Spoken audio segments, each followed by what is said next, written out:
Bonjour à toutes et à tous et bienvenue dans ce point de marché Training University Center. Nous sommes le mardi 30 novembre 2021. Je suis ravi de vous retrouver pour cette nouvelle émission.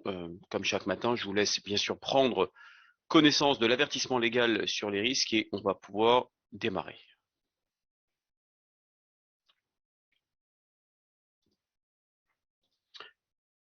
Parfait. Alors, direction les marchés où le variant Omicron a semé la panique, donc la semaine dernière sur les marchés, continue à semer le doute, notamment ces débuts de semaine, avec une séance assez agitée, notamment ce lundi. Donc effectivement, la découverte du variant sud-africain a plombé l'ensemble des marchés vendredi, alors que de base, les marchés américains étaient partiellement fermés avec Thanksgiving jeudi, donc peu de volume.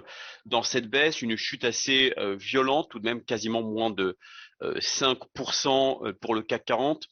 Les cryptos aussi ont dévissé, mais avec très peu de volume. Donc Wall Street a tout de même terminé dans le rouge vendredi et hier également, signant sa plus forte baisse quotidienne depuis des mois, en raison, comme je vous le disais, des inquiétudes liées à la détection d'un nouveau variant du coronavirus en Afrique du Sud, qui est potentiellement résistant au vaccin. L'appareil va pouvoir on va pouvoir connaître, je dirais, un retour dans les prochains jours concernant la résistance de ce virus au vaccin actuel. Donc, à travers le monde et bien sûr durant le week-end, les autorités ont réagi, je dirais, avec inquiétude vendredi après la découverte de ce nouveau variant de coronavirus en Afrique du Sud, ce qui pousse, je dirais, l'Union européenne et notamment la Grande-Bretagne à renforcer les contrôles aux frontières, tandis que la communauté scientifique, justement, cherche encore à savoir si ce variant est oui ou non résistant au vaccin actuel. Conséquence, eh bien, les valeurs, encore une fois, ont liées notamment à certains secteurs, comme je vous l'évoquais hier, tout ce qui est tourisme, tout ce qui est transport aérien, ont été particulièrement touchés. On est quand même à des chutes de moins 10, voire non, pardon, moins 8, voire moins 10% sur certaines valeurs. Euh, on a eu maintenant tout le week-end pour tenter d'en savoir un peu plus sur ce variant. Effectivement, les marchés ont eu le temps un petit peu de digérer hier en début de séance, avec ces news un peu douloureuses. Il y a eu un rebond.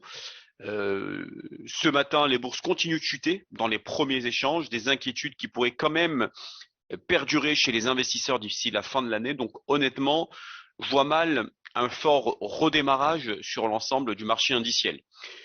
Je vois mal l'ensemble, je dirais, des indices, même les indices américains, inscrire de nouveaux records d'ici la fin de l'année, mais plutôt une année avec une fin d'année, je dirais, d'hésitation et de rendre à venir sur l'ensemble des indices. Donc le Stoxx 600 et donc l'indice parisien, le CAC 40, ont quand même accusé vendredi leur pire bilan hebdomadaire depuis 13 mois, en raison des craintes liées à la situation sanitaire et économique après la découverte de ce variant.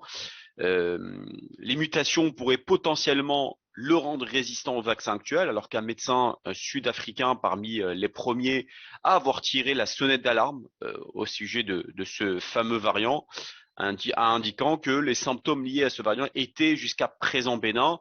Hier matin, on n'a pas eu de nouveaux discours, excepté le discours de l'OMS, donc l'Organisation mondiale de la santé, qui a estimé que le risque lié à ce variant était très élevé à l'échelle mondiale.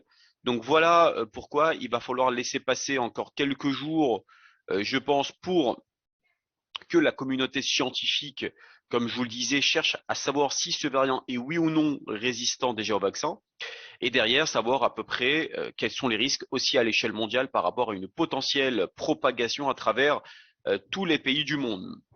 Christine Lagarde a tenté de rassurer aussi ce dimanche, puisqu'elle a déclaré notamment à la presse italienne que la zone euro était bien préparée, était mieux préparée pour faire face à l'impact économique donc d'une cinquième vague de contamination par le coronavirus. Néanmoins, comme je vous le disais, si les États mettent en place de nouvelles mesures, de nouvelles restrictions, forcément le quatrième trimestre risque d'être un peu terni et la croissance donc du quatrième trimestre pourrait être révisée à la baisse. Et ça, forcément, ça pourrait plomber derrière un petit peu la croissance annuelle de la zone euro. Alors, si la tendance quand même s'annonce positive en ce début de séance, même si j'estime qu'on a eu quand même un rebond technique assez intéressant hier matin. Un instant et que globalement, enfin le point dans la partie technique, on verra par la suite, mais je pars du principe qu'il faudra chercher maintenant à vendre, donc faire ce qu'on appelle du VAD sur tous les rebonds, en tout cas sur le marché des indices. Les investisseurs seront bien sûr assez attentifs à cette semaine, notamment autour de cette pandémie, toutes les annonces susceptibles de faire justement bouger les choses dans le bon sens ou non. Hein. Ils y suivront, je dirais, ils ont suivi bien sûr la publication, notamment sur tout ce qui concerne économique au niveau de l'Allemagne, qui est sorti plutôt positif hier, et pas mal d'éléments qui pourraient encore créer un peu de turbulence une nouvelle fois sur le marché. Vous avez vu qu'effectivement les investisseurs restent toujours très occupés, préoccupés en tout cas par le pic pardon, d'inflation qui ont actuellement en Europe et aux États-Unis, bien sûr. Donc là, pareil, les chiffres clés que vont guetter, je dirais, les investisseurs pour tenter justement d'avoir un peu plus de visibilité sur cette inflation, qui, comme vous le savez très bien, permettra donc aux banquiers centraux un resserrement monétaire, mais encore une fois, on va pas se mentir, difficile. Je ne vois pas comment, en tout cas, j'ai l'impression que tout simplement les banquiers centraux sont bloqués, car je ne vois pas, euh, je vois pas comment faire face à des risques, face aux risques actuels, dont la pandémie qui se rajoute, et pourquoi pas de nouveaux confinements, de nouvelles restrictions à venir. Tabler aussi sur deux, voire trois hausses de taux en 2022, réduire le tapering comme je vous l'avais évoqué à de maintes reprises. Ce n'est juste pas possible forcément s'il y a de nouvelles mesures, s'il y a de nouvelles restrictions, eh bien les banquiers centraux devront une nouvelle fois adopter une politique monétaire ultra accommodante. Et là, toute la difficulté va être pour eux de savoir comment l'adapter face au risque d'une inflation élevée. Euh, voilà pourquoi Christine Lagarde, elle, ne voulait absolument pas relever les taux en zone euro pour 2022. Effectivement, euh, on a vu, au vu du contexte actuel, ça me paraît en tout cas très clairement impossible, même aux États-Unis, qu'on ait deux hausses, voire trois hausses de taux en 2022. Là, pareil, voilà, il y a une année à venir qui s'annonce compliquée à la fois pour les marchés, mais aussi pour les banquiers centraux. Au niveau de l'inflation, donc je l'avais évoqué, Jérôme Powell hier a souligné que l'inflation, donc qui s'est tissée donc à 5% sur un an en octobre, notamment selon l'indicateur préféré de la Fed, se situait à un niveau bien supérieur à l'objectif de 2% de la Banque centrale. Je vous en ai parlé, les problèmes de pénurie, les problèmes d'approvisionnement compliquent la tâche des producteurs pour répondre à la demande, tandis que la hausse des prix de l'énergie et des loyers alimente notamment cette fameuse inflation.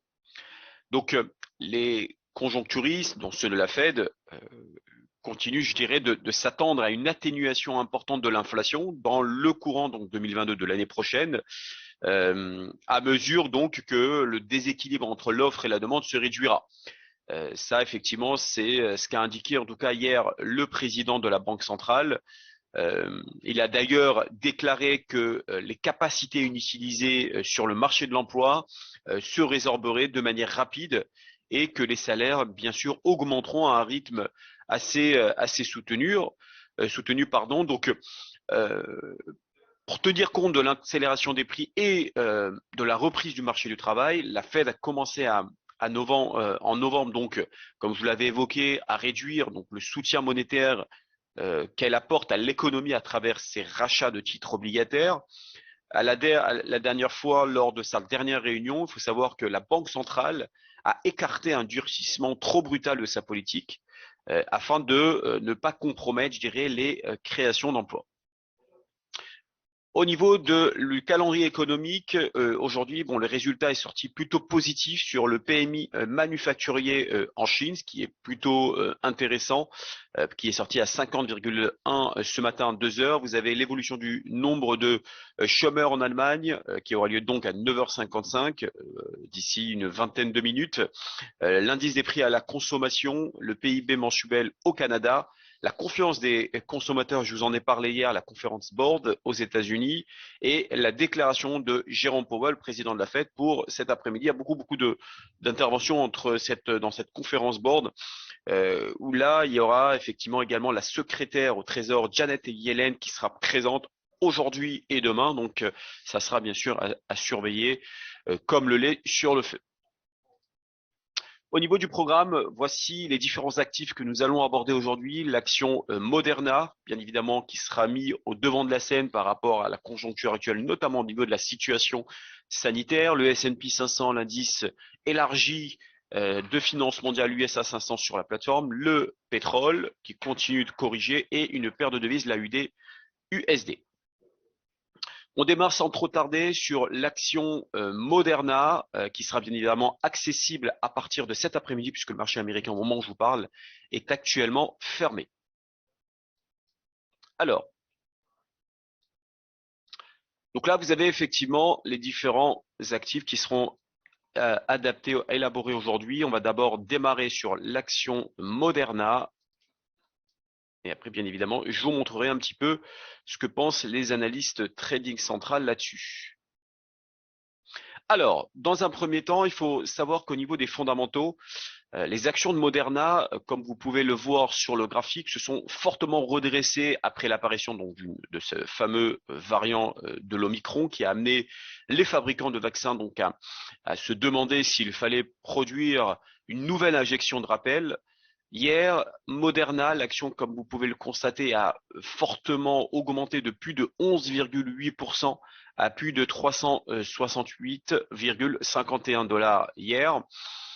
Le PDG de Moderna, Stéphane Bankel, a déclaré notamment hier à CNBC qu'il faudrait des mois pour développer une injection de rappel conçue donc pour le nouveau variant du sud-africain, mais qu'une dose plus élevée de l'injection actuelle pourrait être prête bien plus tôt que prévu. En effet, il a également reconnu que la variante donc est susceptible d'être déjà présente dans la plupart des pays. Il a indiqué, alors le médecin notamment en chef de Moderna, Paul Burton, a déclaré dimanche qu'il soupçonnait ce nouveau variant sud-africain euh, donc d'échapper à ces fameux vaccins actuels, mais qu'il en saurait un petit peu davantage dans les 2 prochaines semaines. En tout cas, les premiers commentaires du médecin sud-africain qui a commencé à tirer la sonnette d'alarme a été l'un des premiers donc à tirer au sujet de cette souche pardon, et qui a indiqué que les symptômes étaient jusqu'à présent, comme je vous l'avais évoqué, très légers et qui pouvaient être traités à domicile hein, s'il le fallait. Donc, pas besoin de se déplacer à l'hôpital pour pouvoir faire cette injection. En tout cas, ce qui pourrait être vrai, si la souche est déjà répandue dans le monde, une injection de rappel spécialement conçue pourrait être n'est peut-être pas forcément justifiée. En tout cas, au niveau de l'action a bien accéléré puisque l'objectif de base était de 348 $ pour Moderna. Elle est pour le moment la mieux placée pour développer donc un autre vaccin et qu'elle a la capacité de fabriquer plusieurs centaines de millions de doses chaque mois. Au niveau de l'action, donc on voit qu'effectivement ici vous avez des niveaux de support qui tiennent bien la route, hein, puisque ce niveau de support a effectivement tenu ici à donner donc une accélération, une très forte inertie haussière. Alors attention parce que là le marché a cassé cette résistance.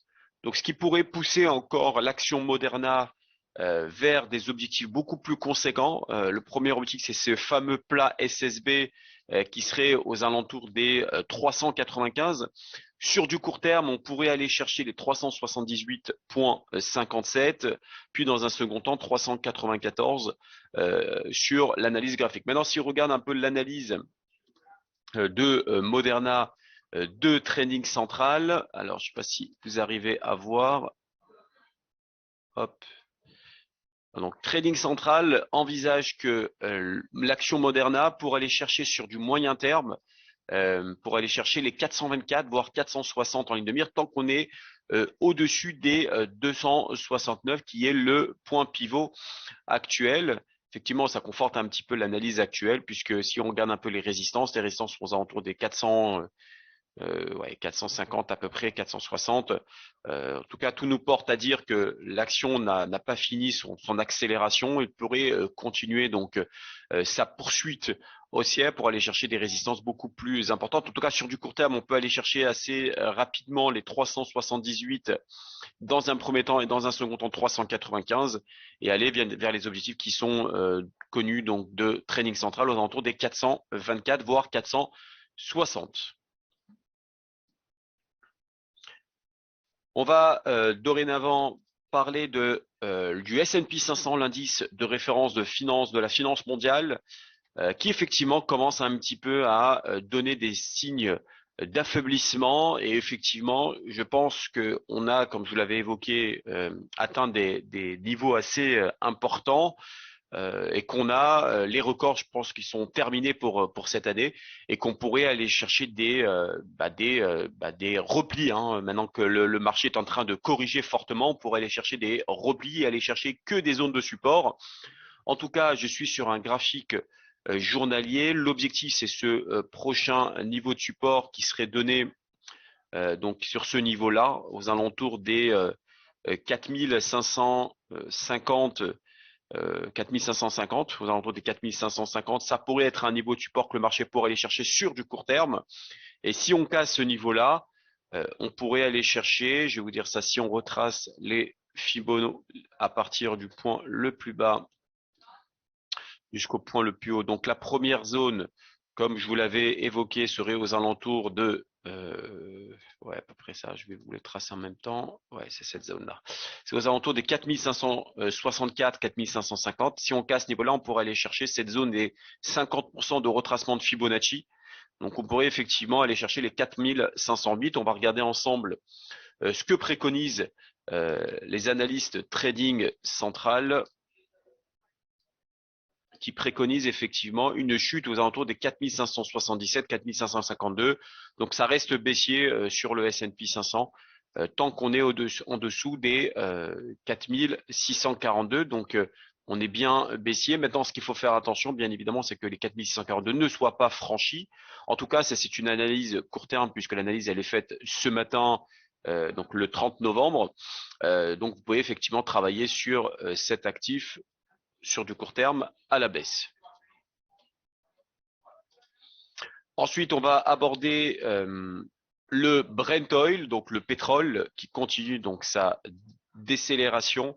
Le Brent Oil qui subit de plein fouet ce qui se passe actuellement, notamment avec ce fameux variant du sud-africain. On va regarder ensemble la configuration graphique et nous allons ensemble regarder l'analyse trading central. Alors en tout cas, ce que je vous avais évoqué à de maintes reprises, on a ici donc une divergence baissière. Comme vous voyez, les pics sont de plus en plus hauts et l'indicateur RSI nous donne des pics de plus en plus bas. La divergence baissière s'est bien confirmée puisqu'on voit qu'effectivement le marché a chuté fortement suite à notamment cet indicateur de divergence. Je vais regarder ensemble un petit peu plus sur du moyen terme pour vous rappeler ce qui s'est passé en 2018 avec les zones clés donc du mois de septembre et octobre 2018 où le point le plus haut était les 86 et cette zone-là effectivement corrige les marchés actuels. Donc on est sur des zones assez importantes. Sur du court terme, pareil que les indices, on va chercher des rebonds pour aller prendre des positions en repli. C'est-à-dire que dès qu'il y a des rebonds, hop, on se positionne à la baisse. Parce que là, effectivement, assez délicat, je dirais, de pouvoir acheter du pétrole. Les analystes trading central sur du court terme, je dis, effectivement, l'analyse a été faite ce matin. L'objectif, c'est d'aller chercher les 71 sur du court terme, voire 68 60 dans un second temps, tant qu'on est en dessous des 74,10. Effectivement, c'est un peu le cas. Au moment où je vous parle, on est actuellement à 71 464. Donc, aller chercher vraiment des objectifs court terme 71, voire 68, 60 sur du court terme. On va maintenant parler du dernier actif, donc de la dernière valeur, l'AUD-USD, donc le dollar australien contre le dollar américain. Alors, le dollar australien, dollar américain, là, effectivement, ça reste baissier. D'abord, sur du mensuel, on a effectivement une forte bougie baissière sur du mensuel. On a comme une sorte d'avalement baissier. Pour l'instant, un peu comme le contexte actuel sur les marchés indices et valeurs énergétiques. Là, on a ce qu'on appelle un double top. Alors, je rappelle, un double top, c'est une forme de M. Vous voyez que là, on a une forme de M. Statistiquement parlant, on peut avoir un rebond et rechercher des zones qui sont de plus en plus bas. Je vous rappelle au niveau chartiste, qu'est-ce qu'un double top? Je vais vous montrer une figure graphique. Double top, c'est ça. Hein, c'est exactement la même configuration. Alors, des fois, ça commence par le bas. Des fois, ça peut commencer par le haut. Là, effectivement, ça commence par le haut. On a une forme de M ici. Alors, la résistance n'est pas obligée d'être adaptée et d'être à la même ligne horizontale. Des fois, on peut avoir des niveaux comme ça, une résistance, pardon, un peu plus bas comme ça, un peu plus en diagonale, mais ça reste quand même un double top. Il faudrait que ça casse la ligne de coupe pour pouvoir confirmer ce double top. Donc, je vais regarder avec vous. Effectivement, on a ce fameux double top ici. Donc, on a le M. Là, le marché pourrait faire ici sur ce qu'on appelle la ligne de coup et on pourrait aller chercher beaucoup plus bas comme ce qui est donné dans le graphique. Si en termes d'objectifs, donc si on remarque, si on tire un petit peu les objectifs, on pourrait avoir un objectif qui serait là. Donc je prends le niveau qu'on a ici, je le reporte en dessous, on pourrait avoir à peu près cette résistance, pardon, ce niveau de support que j'ai tracé en termes de rectangulaire. On est à peu près à 0,6980, 0,7025. Donc ça sera les futurs objectifs de l'AUD-USD.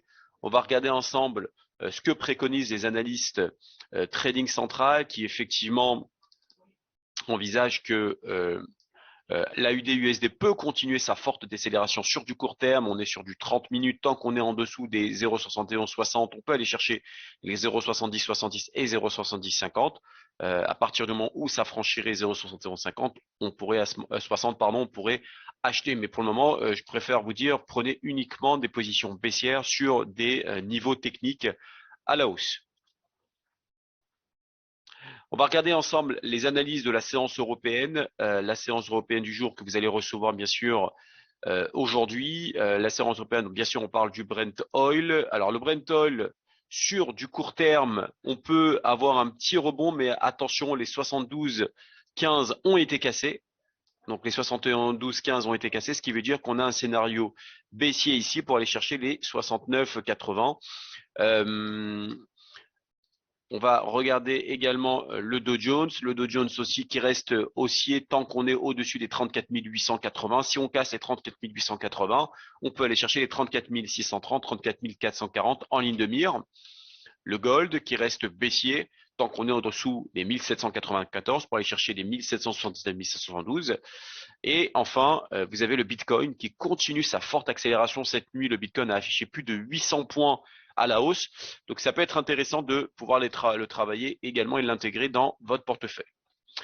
J'ai plus qu'à vous souhaiter une excellente journée et je vous dis à demain pour un nouveau webinaire. À très bientôt. Au revoir.